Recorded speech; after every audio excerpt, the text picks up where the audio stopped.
Tanggalin na natin siya sa box. Wala pagtanggal ko ba ito laman, no?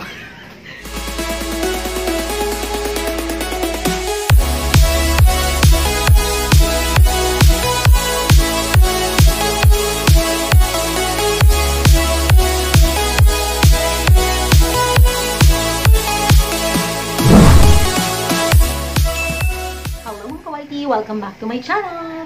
And my today's video is mag-unboxing tayo ng cellphone. Murang cellphone and good for vlogging. So nakikita niyo naman yung hawak ko ngayon. Siguro malabo na yung camera ko. Realme 8. So i-review natin yung cellphone na to and i-unbox natin. Actually, kakabili ko lang siya today from Sahod sa YouTube. Thank you, YouTube! Yay! Pero thank you talaga sa mga subscriber ko kasi kung hindi dahil sa inyo, wala akong mabibiling cellphone today. So, tara samahan niyo ako mag-review para sa another vlog. So, dahil nakikita niyo yung cellphone ko ngayon na ginagamit na pang-vlog, eh medyo makinis kasi nga Oppo yan. So, naisip ko, i-try ko muna yung ibang brand para naman mas makatotohanan, no? Kasi mukha lang talaga ako maganda. Sure. Salamat, Oppo! Ngayon, iti-try din natin to. Na-unbox para maraman natin kung maganda nga ba talaga siya. Kasi napanood ko sa mga vlog din ng ibang vlogger na maganda nga yung Realme 8. Actually, Pro yung gusto ko, pero wala daw silang stock ng Pro. So, ito na lang since limited lang yung time na pinunta ko sa SM. Ayun, so, ang mga hinintay niya pumunta na sa SM. Ang mga SM yung pinuntahan namin. SM Novaliches. So, yun. So, simulan na natin dahil mag-unboxing tayo at sealed pa siya. Actually, na-request ko talaga na please, kunin nyo yung cellphone na good quality, yung hindi ko na ibabalik kasi i-review ko sa vlog. So, it's honest review kasi silyado pa talaga siya. So, samahan niyo mga kawaii in 3, 2, 1! So, ito na nga. Kumuha lang ako ng gunting kasi ang atin yung laging hindi Girl Scout. Minsan Girl Scout, minsan hindi. So, i-unboxing natin ngayon ito. Kasi, so, yun. Siguro ako na ito. So, mga kawaiti, thank you again sa inyong lahat sa patuloy na pag-subscribe sa channel ko. Medyo lumalaki na talaga yung channel ko. Ang saya-saya. Thank you so much sa lahat ng subscriber ko. Okay, so yun. Hindi ko lang alam bakit meron talagang price tag sila sa ganito sa SM. Yun. So, nabili ko to sa Realme store sa SM Novaliches. So, I'm sure legit ito. Kaya, ito na. Tanggalin na natin siya sa box. Wala po itong... Tapos pagtanggal ko ba ito laman, no? Habos sa kanila to. So, ayun na. Titingnan nyo, i-video ko kung ano ang laman ng box ito. Tadadadan! Ano ba yan? Effect. Dahan-dahan, mga malaglag. Wow! Charing! Meron pa pala siyang harang. So, ayun. Tatanggalin ko lang siya. Meron siyang box siguro. Tingnan natin mamaya kung ano laman ito. Okay. Then, ito yung kanyang unit. Ito yung kanyang unit. Siguro maglagay tayo ng table next time, no? Ito, lalagay ko muna siya dyan. Yan, yung box. Then, inside the box, meron siyang ito, charger wire. Okay. Ano siya? Type-C. Type-C siya. Hindi na siya yung normal. Mahirap na to hanapan ng charger. Kasi yung Oppo, madaling hanapan ng charger eh. Tapos meron siyang socket. Ito yung socket niya. Kakaiba. Ang laki. Laki ng socket. Compare mo naman sa socket ng Samsung at saka socket ng Oppo. So, ito siya. Malaki talaga. So, balik ko na muna siya dito para ma-review natin yung mismong cellphone. So, yun. Ito nga pala. Ang laman nga pala nito is okay. So, jelly case.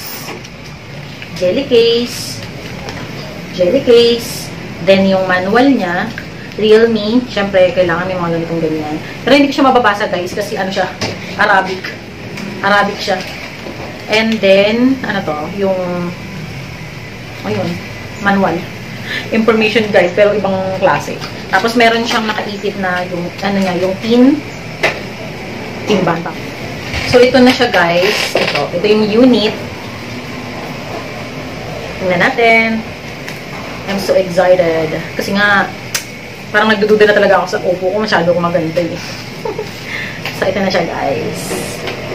Yes, sobrang ganda niya sa personal. Actually, hindi ko alam kung nagagandahan kayo, pero maganda talaga siya sa personal. Gray yung kinuha ko para, silver yung kinuha ko para naman medyo girly siya. Tapos, ayun, meron na rin siyang tempered glass. Meron na rin siyang tempered glass na kasama. So, try natin siyang i-open. Tan tan tan tan tan tan tan. Tuwa na naman si Ate Yans. So, kung bago ka pa lang sa channel ko, huwag mong kalimutang mag-like and subscribe. At mag-comment ka na rin, pakikita na rin yung notification bell para mas updated ka pa sa mga happenings. So, ganito talaga siya mag-open. So, yan. Ang saya-saya. Okay, guys, ang smooth niya para gamitin. Smooth. Ching, ching, ching.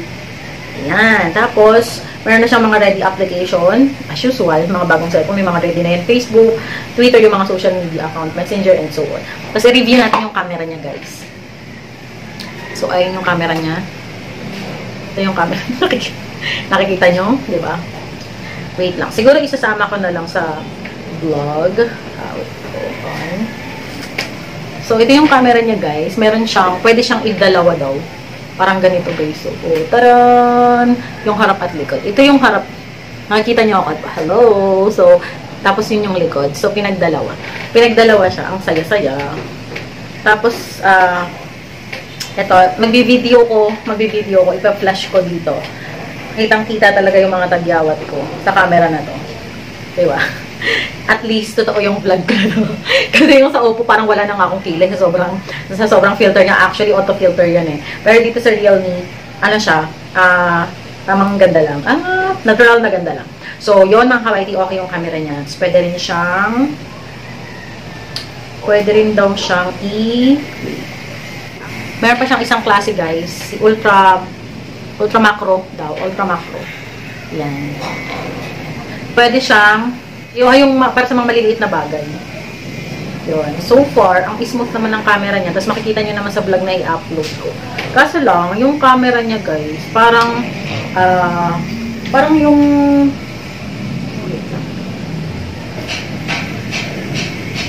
yung old camera. Maganda siya. Yung totoong camera. Nakakita yung mga pimples ko at saka dark spot. Ay, ito. Pa-flash ko dyan sa gilid-gilid. Hello guys! Ito po yung mga tagyawat ko sa mukha ngayon. Kaya po sa mga gustong mag-sponsor ng rejuvenating set dyan.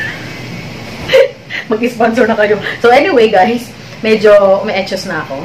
So yung memory niya, isa pa sa nagustuhan ko dito sa Realme is yung kanyang memory. Sabi dito, yung memory niya is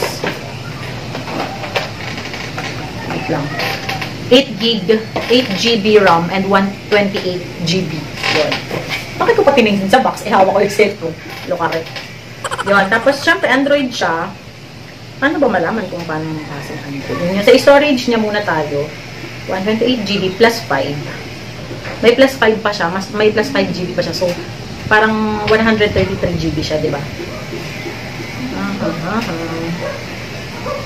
And then, phone.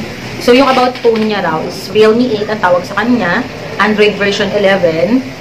8GB RAM. Yung RAM niya pala yung pwede niya extend. So, 8GB plus 5. So, ilan yun? 13GB yung RAM niya. Then, yung device storage niya is 110GB. Okay, up to 128GB. Actually, yung total niya 128GB. Siguro may dahil meron na siyang mga downloaded na application. Kaya 110GB na lang siya. So, yung model niya is RMX3085. And then, I'm sure naman na legit siya. Kasi, sa mismong Realme store ako bumili. So, mga kawaiti, yun lang muna yung review ko dito dahil first time ko lang din naman gagamit ng Realme, actually. So, tingnan natin sa mga susunod na vlog kung meron pang ibang vlog regarding dito. At tingnan nyo na rin, comment na rin kayo kung ano pa yung mga pwede natin i-content sa mga susunod na video. Kasi, ang hirap nga naman kasi, ang hirap ng isang vlogger is mag-isip ng content actually. Kaya kahit walang kwenta yung content namin, pagpasensyahan nyo na. I-subscribe nyo na lang yung channel namin, tapos walang na lang kayo ng ibang video, diba? So, dito na nagtatapos yung aking vlog. Again, thank you so much, YouTube. You changed my life in a moment. Char! Bye-bye mga kawaii. See you next vlog!